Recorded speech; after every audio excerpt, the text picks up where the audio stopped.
यही कह रहा हूं कि राजेंद्र शुक्ला जी की सिविल इंजीनियरिंग की जांच होनी चाहिए। पहली बरसात हुई तब एयरपोर्ट आज तमाम मलबे में तब्दील है। एयरपोर्ट के अंदर पानी भरा हुआ है। मैंने कलेक्टर एसपी कमीशन ज्यादा लेंगे कि मंत्री मिनिस्टर कमीशन ज्यादा लेंगे?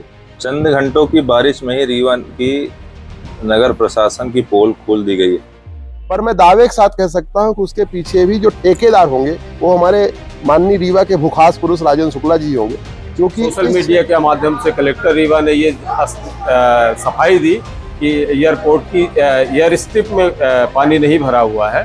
तो हम पूछना चाहते हैं, माननीय कलेक्टर जी से भी पूछना चाहते हैं और मध्य प्रदेश सरकार के उप मुख्यमंत्री जी से भी पूछना चाहते हैं कि आपकी एयर स्ट्रिप भले बची हो लेकिन उसकी बाउंड्री पूरी ढहा गई। इको पार्क की टिकट लूटने का अड्डा बना लिए थे। एक बारिश में आपका इको पार्क बता देता है कि हम बह गए, चिल्ला रहे हो। वहां पे वो साइकिल ट्रैकिंग अभी राजेंद्र शुक्ला जी कर रहे थे, वही वाली इको पार्क की बात बता रहे हैं ना।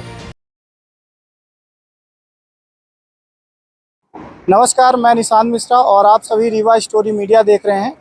आप मेरे पीछे देख सकते हैं कि मैं इस समय वर्तमान में रीवा एयरपोर्ट के सामने खड़ा हूं, जो हाल ही में एक न्यूज़ वायरल हुई थी कि रीवा एयरपोर्ट का जो बाउंड्री वॉल है वो गिर गई है और उसी के जस्ट सामने हम लोग खड़े हैं। विंध्य के विकास को पर लगाने के लिए हमारे डिप्टी सीएम राजेंद्र शुक्ला जी ने ये एयरपोर्ट की भी एक विकास के रूप में यहाँ पास शिलान्यास किया था कि एयरपोर्ट आएगा, हमारे विंध्य में रोजगार के साधन बढ़ेंगे और बहुत सारी इंडस्ट्री एयरपोर्ट के माध्यम से आएंगी और जो युवा बेरोजगार पलायन कर रहे हैं, गुजरात, मुंबई, दिल्ली जा रहे हैं, वो सभी का पलायन रुकेगा और कहीं न कहीं रोजगार और विकास हमारे विंध्य में बढ़ेगा। लेकिन ये आप देख सकते हैं, मैं कहूँगा कि जूम करके दिखाइए, ये हाल ही में ये घटना हुई है, जबकि मैं बता दूं कि ये बरसात की पहली बारिश में यह विंध्य का जो गौरव एयरपोर्ट कहा गया था, तो वो पहली बारिश में यह स्थिति है। तो अब आगे की बारिश में ये कौन सी स्थिति में जाएगा, ये इसका भगवान ही मालिक है। और जहां तक मैं बात करूं कांग्रेसी नेताओं की और यहाँ के विपक्षी नेताओं की, जो यहाँ के जनप्रतिनिधि हैं और भी, वो मुखर होकर यहाँ पास आएँ और इन मुद्दों को उठाएं, तो वो सिर्फ फेसबुक और व्हाट्सएप के माध्यम से यहाँ पास आते हैं और व्हाट्सएप में स्टेटस लगा देते हैं कि हम ग्राउंड जीरो में आकर हम आपको स्थिति दिखा सकते हैं। क्योंकि आप मेरे बगल में देख सकते हैं कि जो एयरपोर्ट की बाउंड्री है उसमें लगभग सारे पूरे सर्किल में इस तरह की जल भराव की स्थिति है और यहाँ पास रहवासी हैं, फैक्ट्री हैं और भी पेट्रोल पंप जैसे हो गया, तो तमाम जो ये एयरपोर्ट की बिल्डिंग बाउंड्री लगी है, इससे जल भराव की स्थिति है। हालांकि इतने एकड़ों में ये जल एयरपोर्ट है तो पानी निकासी की जगह कहीं न कहीं से बनाना चाहिए, लेकिन यह सवालिया निशान विकास पुरुष राजेंद्र शुक्ला के ऊपर उठ रहा है। पहली बारिश में यह स्थिति हो गई है। हमारे साथ कुछ यहाँ के ग्रामीण लोग हैं, स्थानीय लोग हैं, इनसे जानकारी लेते हैं। चाचा जी, आप यहीं के हैं? जी। क्या नाम हुआ आपका? हमारा नाम योगेश कुमार तिवारी है। जी, तो तिवारी जी आप बताइए, आप यहीं के हैं, तो क्या कुछ विकास आप देखते हैं कि पहली बारिश में एयरपोर्ट की जो बाउंड्री है ये दशा है, इसको किस रूप में आप देख रहे हैं? ये तो भ्रष्टाचार के चरम सीमा में है और ये कड़पन के कारण ये यहाँ बना है। जी, नाली की व्यवस्था नहीं है, पानी की पहले से व्यवस्था नहीं थी, पहले से निकालने के कहीं नाला नहीं है, इसमें नाला में कांटेक्ट नहीं है कि पानी डायरेक्ट जा सके, पहले दीर्घकालीन कहीं सोच नहीं है, बस बन जाए और अपना पीठ थपथपाने के लिए बड़े नेताओं ने ये काम किया है। बस यही है, जिसमें कि पूरी बाउंड्री पूरे चारों तरफ से ही दरार आ गई है। कि यहाँ पे तो गिर गई है मगर सब जगह दरार है। अच्छा, ये कितने एकड़ों में बना है ये एयरपोर्ट? लगभग 250 एकड़ है ना। तो ये बताइए, 250 एकड़ का जो पानी है, पहले तो एक पार्क था, ऐसे में जमीन थी तो पानी आ जाता होगा, इस नाले में मिल जाता रहा होगा, लेकिन इसमें क्या कि पानी की निकासी की व्यवस्था नहीं की गई होगी और पानी फोर्स से आता है, तो ये सब बाउंड्री गिरने की पहले यहाँ खेती होती रही तो बड़े बांध थे, तो उनमें इकट्ठा होता था पानी और धान लगती थी, सोयाबीन वो होता था, पानी जमीन में चला जाता रहा। अब पूरा कम से कम 100 एकड़ में डामरीकरण हो गया है। उसका पानी गिरा नहीं कि बह के बाहर जाएगा, तो जब बाहर जाएगा तो उसको व्यवस्थित बनाना चाहिए। बाहर पानी निकलने की जगह कहीं है ही नहीं है, वो पुराना ही व्यवस्था है, वही पूरी व्यवस्था। तो राजेंद्र शुक्ला जी जो हमारे मध्य प्रदेश के डिप्टी सीएम हैं, उनका कहना था कि हमारे रीवा में विकास का एक पर लगा रहे हैं जिससे विकास होगा। क्या आपको लगता है इससे कुछ विकास, यहाँ के रोजगार में कुछ विकास दिख रहा है आपको यहाँ? अभी तो नहीं दिख रहा है, भविष्य का कोई जानता नहीं। आम लोगों को इससे क्या विकास या फिर क्या लाभ मिल रहा है? आम लोगों की तो औकात नहीं है प्लेन में चलने के लिए, और हवाई चप्पल वाले जब चढ़ने लगेगी तभी समझ में आएगा कि हाँ विकास हो रहा है। अभी तो कोई चढ़ा नहीं आज तक अभी हवाई चप्पल वाला। क्योंकि पहली बारिश में देखिए ये दशा है, तो अब अभी तो बारिश स्टार्ट ही हुई है, तो आगे पता नहीं क्या होगा। ये तो भविष्य के गोद में है, इसमें तो कुछ कहा नहीं जा सकता कि ये बाउंड्री, तो अभी लगता है ये बाउंड्री रुक ना पाएगी। अब इसके बाद ये व्यवस्था बनाएंगे, शासन बनाए जिसे हो पता नहीं। मीडिया वाले आते हैं तो ये देखिए दिखाई आप टीना और चादर लगा के ढकने का भी प्रयास कर रहे हैं यहाँ के शासन। हाँ, ये तो ढकने के प्रयास कर रहे हैं कि अंदर कोई ना जाए, या कि अपना छुपाने के लिए, ये वो जाने, हम लोग तो जानते आपको नहीं। क्या लगता है इसमें मुख्य दोषी कौन है, सत्ता पक्ष या विपक्ष? मतलब कांग्रेस पार्टी के कुछ नेता भी यहाँ आते नहीं, कुछ अपनी बात रखते नहीं है। इसमें ना नेताओं के तो योगदान कम है। यहाँ के अधिकारी जो 100 साल से यहाँ जमे हैं, जिनकी देख रेख में बना है, उनकी पूर्ण रूप से जिम्मेवारी है, उनको लेके और उनके ऊपर कार्रवाई करना चाहिए। निश्चित तौर पे एयरपोर्ट जो बन रहा था, ऐसा प्रचारित किया गया कि अब यहाँ से सीधे न्यूयॉर्क की फ्लाइट मिलेगी, वाशिंगटन की यहीं से मिलेगी। उसके लिए तो सब जानते हैं, बधाई है शहर में जब कोई अच्छा कार्य हो। पर जिस तरह से ढिढोरा पीटा गया कि ऐसा लग रहा था कि ये न होते तो ये होता ही ना। और आप बता रहे हैं कि वहाँ बाउंड्री वाल गिर गई, आप बता रहे हैं कि वहाँ पूरी तरह से लबालब आधा समुद्र बन गया है। तो मैं पहले ही कह रहा हूँ कि राजेंद्र शुक्ला जी की सिविल इंजीनियरिंग की जाँच होनी चाहिए। वो विधायक हैं यहाँ के, और वर्तमान में इस समय तो उप मुख्यमंत्री हैं। बिंद में अपने आप उनके आका सब कहते हैं कि मुख्यमंत्री हैं। राजेंद्र शुक्ला जी का कोई ऐसा काम बता दो जो लीकेज ना हुआ हो। सुपर स्पेशलिटी बनवाए थे, आपको पहली बारिश में, वहाँ बारिश में आपको दिखाई दिया कि वहाँ लीकेज था। कोई भी बिल्डिंग बनाते हैं वहाँ लीकेज हो जाता है। फ्लाईओवर बनाते हैं, वो फिर बाद में उसको क्षतिग्रस्त मिलता है। तो निश्चित तौर पे वहाँ भी जो मानक पैमाना है, और ख़ास तौर पे उसमें तो एयरपोर्ट अथॉरिटी की नज़र होनी चाहिए। एयरपोर्ट अथॉरिटी उसको बना रही होगी जो भारत सरकार का वो है।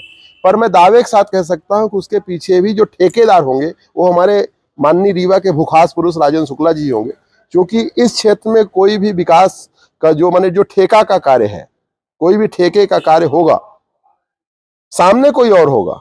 सामने हो सकता है समदड़िया हो, सामने हो सकता है बंसल हो, पर पर्दे के पीछे सिर्फ एक नाम होगा, राजेंद्र शुक्ला। और राजेंद्र शुक्ला के काम में गुणवत्ता हो ही नहीं सकती, मैं इसकी गारंटी ले सकता हूं। ये मोदी की गारंटी नहीं है। मोदी की गारंटी तो वो है जो संसद चुन रही है, ठीक है। तो वो मोदी जी से यही सीख लेते हैं। मोदी ने बोला था कि हमको गंगा माँ ने बुलाया है, और आज गंगा माँ वहां ऊपर से आ रही। मोदी जी ये भी बोल सकते हैं, भाई जो अपने आप को बता सकता है कि मैं बायोलॉजिकल नहीं हूँ, मुझे डायरेक्ट ब्रह्मा जी ने अवतारित किया, तो ऐसे राजेंद्र शुक्ला बोल सकते हैं। इसमें हम क्या कहें। और बात रही इको पार्क की, तो इको पार्क नगर निगम से उसकी कोई एनओसी नहीं है। जो ग्रीन बेल्ट का एरिया होता है वो तय नहीं है। मैं आपके चैनल के माध्यम से कहना चाहता हूं कि कलीगढ़ में एक दीवार गिरी, 6 मासूम बच्चे मर गए। सवाल इसका नहीं है कि मासूम बच्चे मर गए, सवाल ये है कि वहां जो बिल्डिंग बनी थी या जर्जर बिल्डिंग थी, वो किसके देख रेख में थी। 4 लाख या 2 लाख रुपए दे देने से क्या वो बच्चों की जान वापिस आ जाएगी? यदि कभी इस तरह की घटना किसी बड़े आदमी के घर में हो जाए, विधायक के घर का बेटा मर जाए, सांसद के घर का बेटा मर जाए, कलेक्टर एसपी के घर के बेटे मर जाए, तो क्या 4 लाख के मुआवजा में वो बात तय हो जाएगी? पता नहीं कितनी नौकरियां चली जाएंगी, हैं? कितनी आज सागर में भी हो, कितनी नौकरियां चली जाएंगी।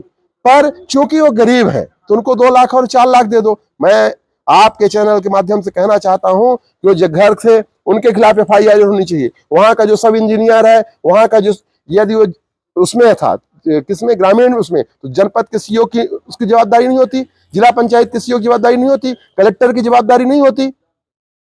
तो ये जो इस समय शासन और प्रशासन का मिला भगत का खेल है, ये चल रहा पूरी की पूरी कमीशन से, कि कौन सा कमीशन ज्यादा लेगा। प्रशासन वाले ज्यादा लेंगे, माने कलेक्टर एसपी कमीशन ज्यादा लेंगे, कि मंत्री मिनिस्टर कमीशन ज्यादा लेंगे। बात रही इको पार्क की टिकट लूटने का अड्डा बना लिए थे। एक बारिश में आपका इको पार्क बता देता है कि हम बह गए, चिल्ला रहे हो। वहां पे वो साइकिल ट्रैकिंग अभी राजेंद्र शुक्ला जी कर रहे थे, वही वाली इको पार्क की बात बता रहे हैं ना, है? तो ऐसे बह जाएगा ये पूरी। मान लीजिए वहां पे कल कोई 5-10 लोग मर गए, तो उसकी जिम्मेदारी कौन लेगा? है क्या कलेक्टर उसकी जिम्मेदारी लेंगी? कलेक्टर को तो ये बोलना चाहिए कि यदि अवैध है तो उसको तत्काल वहां रोक लगाएं। इसके लिए कलेक्टर एसपी होते हैं, इसके लिए नहीं होते कि जब कोई घटना घट जाए इसके बाद वहां पहुंचे। रीवा के कलेक्टर एसपी पूरी तरह से राजेंद्र शुक्ला के इशारे से काम करते हैं, ना कि शासन के इशारे से। राजेंद्र शुक्ला एक व्यक्ति है, उप मुख्यमंत्री होना एक व्यक्ति होता है, पर जब सरकार चलाना होता है तब वो होती सरकार चल रही है। तो यहाँ सरकार थोड़ी चल रही है, यहाँ तो उन्होंने जो बोल दिया वही उनका काम है। तो ये विकास नहीं, वो पूरी तरह से ठेकेदारी एक प्रथा है, और जो ठेकेदार उनका है वो काम हो रहे हैं, जो ठेकेदार उनके नहीं है वो काम नहीं होते, और सिर्फ ठेकेदारी में कमीशन से काम होता है, और वही कमीशन इसलिए कि बाद में हम चुनाव में पूरा पैसा लगा दें। सौगात एयरपोर्ट की भी थी, एयरपोर्ट का भी सब जवाब दिखाया गया था, और जब पहली बरसात हुई तब एयरपोर्ट आज तमाम मलबे में तब्दील है, एयरपोर्ट के अंदर पानी भरा हुआ है। और जब तमाम सोशल मीडिया में लोगों ने, जनप्रतिनिधियों ने इस बात की आवाज़ उठाना शुरू किया तो प्रशासन को, जिले के कलेक्टर को इस बात की पैरवी करने के लिए आना पड़ा, और प्रशासन के ही आईडी से, सोशल मीडिया के माध्यम से कलेक्टर रीवा ने ये सफाई दी कि एयरपोर्ट की एयर स्ट्रिप में पानी नहीं भरा हुआ है। तो हम पूछना चाहते हैं माननीय कलेक्टर जी से भी पूछना चाहते हैं, और मध्य प्रदेश सरकार के उप मुख्यमंत्री जी से भी पूछना चाहते हैं कि आपकी एयर स्ट्रिप भले बची हो लेकिन उसकी बाउंड्री पूरी ढह गई, पूरे एयरपोर्ट के अंदर पानी भरा हुआ है। आपने जिसको एक बड़ा प्रोजेक्ट बनाया, पिछली बरसात में आपका इको पार्क बह गया, इको पार्क बहने के बाद फिर से आपने सरकार का पैसा लगाया, जनता के टैक्स का पैसा लगाया, यहाँ के नौकरशाहों ने, यहाँ के तकनीकी लोगों ने, उप मुख्यमंत्री ने, तमाम शहर की सरकार ने मिलके ये सब काम किया, और आज इको पार्क डूबता हुआ नजर आ रहा है, इको पार्क बहता हुआ नजर आ रहा है। एयरपोर्ट जिसका आपने सब विभाग दिखाया और कहा कि ये राष्ट्रीय पैमाने पर, राष्ट्रीय मानचित्र पर रीवा दर्ज हो गया है, आज राष्ट्रीय मानचित्र पर एक सर्वनाक पहलू दर्ज हुआ है कि रीवा का एयरपोर्ट जलमग्न हो गया है पहली ही बरसात में। अगर ऊपर बरसात और ज्यादा हुई तो एयरपोर्ट का क्या हाल होगा, इको पार्क का क्या हाल होगा, उसका मालिक भगवान ही है। चंद घंटों की बारिश में ही रीवा की नगर प्रशासन की पोल खोल दी गई है। इको पार्क तो ये एक बार पहले भी डूब चुका था, जब शुरुआत में जब पहले बना था। अभी ये स्थिति है कि मैं समझता हूँ कि शनिवार की जो 2-4 घंटों की बारिश हुई, अब वो भगवान भरोसे है। इको पार्क आप शहर के कई व्यस्ततम चौराहे भी देख लें, स्वागत भवन के पास देख लें, सिरमौर चौराहा क्षेत्र, और भी कई ऐसे क्षेत्र दिखेंगे आपको फ्लाईओवर के नीचे, जिसमें बाढ़ जैसे हालात हैं। निबनिया क्षेत्र में कई ऐसे साथी हमारे फोटो वीडियो भेज रहे हैं, बाढ़ जैसे हालात है, लोगों के घरों में पानी घुस चुका है, जनजीवन पूरे तरीके से अस्त व्यस्त है।